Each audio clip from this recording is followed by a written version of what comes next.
नमस्कार, मैं हेमंत और आप देख रहे हैं मॉलिटिक्स। राजनीतिक दलों को 2019 से 2024 के बीच चुनावी चंदा देने वाली 5 में से 3 सबसे बड़ी कंपनियों ने उस समय चंदा दिया है जब वो ईडी और इनकम टैक्स की रेड का सामना कर रही थी।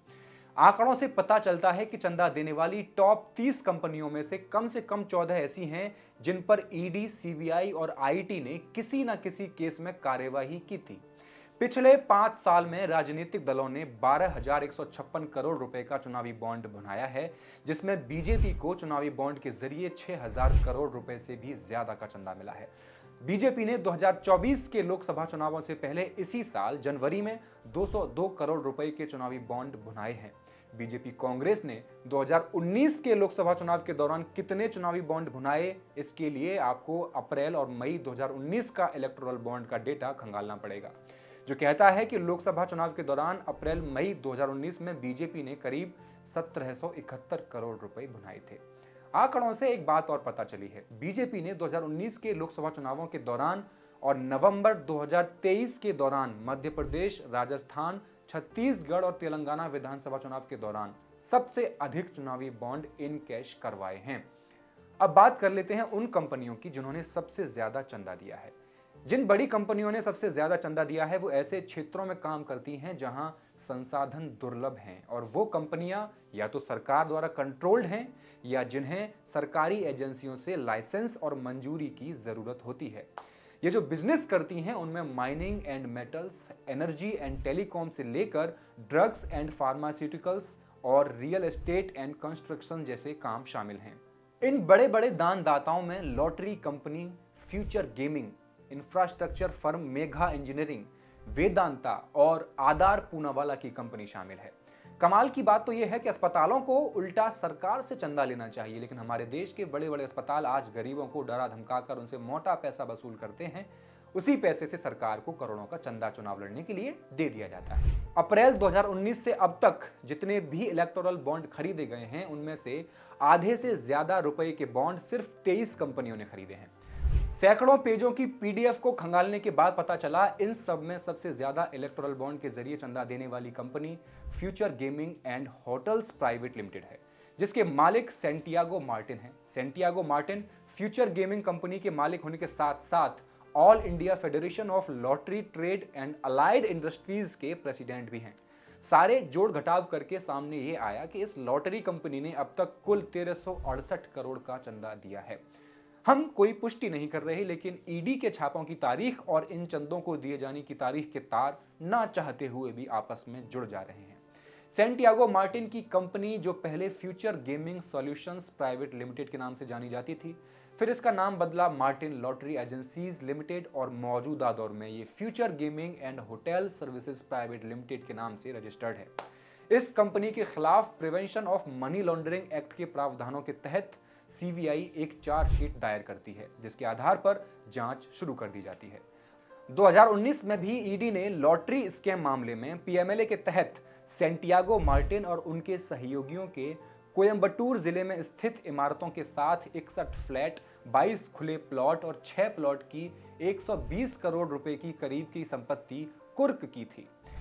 ईडी के मुताबिक मार्टिन और दूसरे लोग सिक्किम सरकार को धोखा देकर गलत तरीके से प्रॉफिट कमाने के लिए लॉटरी रेगुलेशन एक्ट 1998 के प्रावधानों का उल्लंघन करने के एक आपराधिक षड्यंत्र में शामिल थे।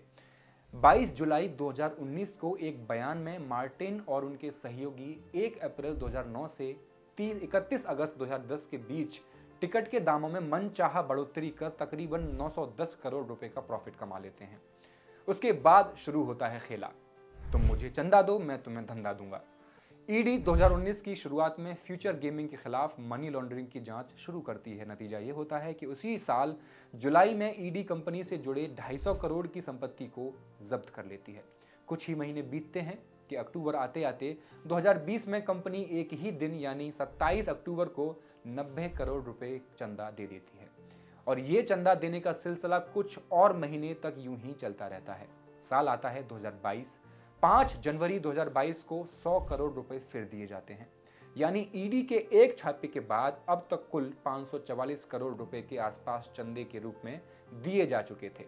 चंदा देने का यह सिलसिला अब थोड़ा ठंडा पड़ता जाता था और तभी 2 अप्रैल 2022 को ईडी फिर से इस कंपनी के दरवाजे पर दस्तक देने पहुंच जाती है। नतीजतन 409 करोड़ रुपए से ज्यादा की संपत्ति को फिर से जब्त कर लिया जाता है। जाहिर है मुर्गी मोटी थी, इतनी आसानी से कैसे छोड़ा जा सकता था। इन संपत्तियों की जब्ती के 5 दिन बाद ही 7 अप्रैल को फ्यूचर गेमिंग 100 करोड़ रुपए के इलेक्टोरल बॉन्ड और खरीद लेती है।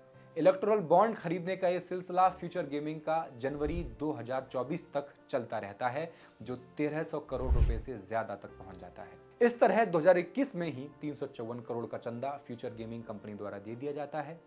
इसी क्रम में अगली कंपनी है Megha engineering and infrastructure limited. अक्टूबर 2019 में इनकम टैक्स विभाग ने हैदराबाद और दूसरे शहरों में तेलुगु टाइकून कृष्णा रेड्डी की मेघा इंजीनियरिंग इंफ्रास्ट्रक्चर लिमिटेड के कई कार्यालयों पर छापेमारी की थी। तब से कंपनी चुनावी बॉन्ड में अब तक 966 करोड़ रुपए का दान दे चुकी है। अक्टूबर 2019 में इनकम टैक्स विभाग की छापेमारी के बाद ईडी ने भी कंपनी से जुड़े मामले में जांच की और उसी साल 12 अप्रैल को एक ही दिन में कंपनी ने 50 करोड़ के इलेक्टोरल बॉन्ड खरीदे थे। कंपनी ने तेलंगाना सरकार के साथ Kaleshwaram dam project, Zoji La tunnel और पोलावरम डैम जैसे बड़े बड़े प्रोजेक्ट में काम किया है। 12 अप्रैल 2019 से 12 अक्टूबर 2023 के दौरान कंपनी 966 करोड़ रुपए के इलेक्टोरल बॉन्ड खरीद चुकी है। अगली कंपनी ड्रग्स और वैक्सीन बनाने वाली कंपनी है। कोविड-19 वैक्सीन कोविशील्ड, जिसे हमारे देश में सीरम इंस्टीट्यूट ऑफ इंडिया द्वारा मैन्युफैक्चर किया गया था, उसके मालिक आधार पूनावाला हैं। एक टाइमलाइन के जरिए समझने की कोशिश करते हैं। 11 जनवरी 2021 सरकार 200 रुपए डोज के हिसाब से 1 करोड़ 10 लाख डोज का ऑर्डर देती है। इसके बाद 8 जून 2021 सरकार 25 करोड़ डोज का ऑर्डर और देती है। इसके एक सप्ताह बाद 17 जुलाई 2021 को सरकार फिर 37 करोड़ डोज का ऑर्डर देती है। फिर आता है 1 अगस्त 2021, serum institute of India 40 crore रुपए के इलेक्टोरल बॉन्ड खरीद कर डोनेट कर देती है। फिर इसके अगले दिन 2 अगस्त 2021 को 10 करोड़ रुपए के बॉन्ड और खरीदे जाते हैं। इसके एक सप्ताह बाद 17 अगस्त 2021 को 2.5 करोड़ रुपए के बॉन्ड और खरीद कर डोनेट कर दिए जाते हैं। 11 अप्रैल 2022 को इंडिया टुडे में छपी एक रिपोर्ट के अनुसार सरकार सीरम इंस्टीट्यूट ऑफ इंडिया को लगभग 22,469 करोड़ रुपए के ऑर्डर दे देती है। अगली कंपनी है वेदांता। विशेष रूप से 2018 के मिड में ईडी ने दावा किया था कि उसके पास वीजा के लिए रिश्वत लेने के मामले में वेदांता ग्रुप के खिलाफ सबूत हैं, जो कहते हैं कि कुछ चीनी नागरिकों को वीजा नियम तोड़कर वीजा दिया गया। ईडी मनी लॉन्ड्रिंग के तहत जांच शुरू कर देती है। नतीजतन 16 अप्रैल 2019 को वेदांता लिमिटेड 39 करोड़ रुपए से अधिक के इलेक्टोरल बॉन्ड खरीद लेती है।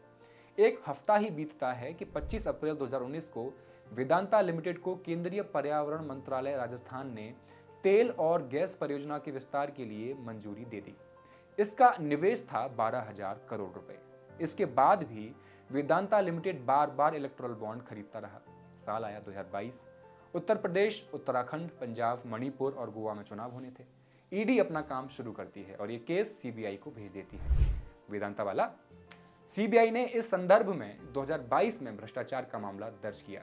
वेदांता को फिर एक बार 98 करोड़ रुपए के इलेक्टोरल बॉन्ड जनवरी 2022 में खरीदने पड़ते हैं। वेदांता द्वारा अब तक 376 करोड़ रुपए के इलेक्टोरल बॉन्ड खरीदे जा चुके हैं। निष्कर्ष के तौर पर यही कहा जा सकता है कि इलेक्टोरल ट्रस्ट को लाकर मनमोहन सिंह सरकार ने भारतीय लोकतंत्र को और पारदर्शी बनाने के स्थान पर देश को ही कॉरपोरेट के चंगुल में डाल दिया, जिसका फायदा कांग्रेस के बजाय भाजपा ने जमकर उठाया और कांग्रेस पार्टी की राह पहले से भी काफी कठिन बना डाली। यूपीए के द्वारा पेश किए गए इलेक्टोरल ट्रस्ट या भाजपा की ईजाद इलेक्टोरल बॉन्ड्स ने भले ही राजनीतिक रूप से भाजपा को अजेय स्थिति में लाकर खड़ा कर दिया हो, लेकिन असली विजेता तो देश का बिग कॉरपोरेट समूह है, जिसके इशारे पर आज राजनीतिक दल और प्रेस मिलकर बहुसंख्यक आमजन के खिलाफ देश तेजी से आर्थिक नीतियों को लागू करा पाने में सफल है। इलेक्टोरल बॉन्ड्स को लेकर देश की सर्वोच्च अदालत ने हाल में सख्त कदम उठाने शुरू किए हैं, लेकिन जब तक सभी लीकेज को रोकने के लिए बड़ा कदम नहीं उठाया जाता, यकीन मानिए बिग कॉरपोरेट नई तरकीब लाकर राजनीतिक दलों के माध्यम से देश को बंधक बनाने से बाज नहीं आने वाला। इस रिपोर्ट पर आपकी क्या राय है? वीडियो अच्छा लगा हो तो शेयर करें, चैनल को सब्सक्राइब कर लें। धन्यवाद।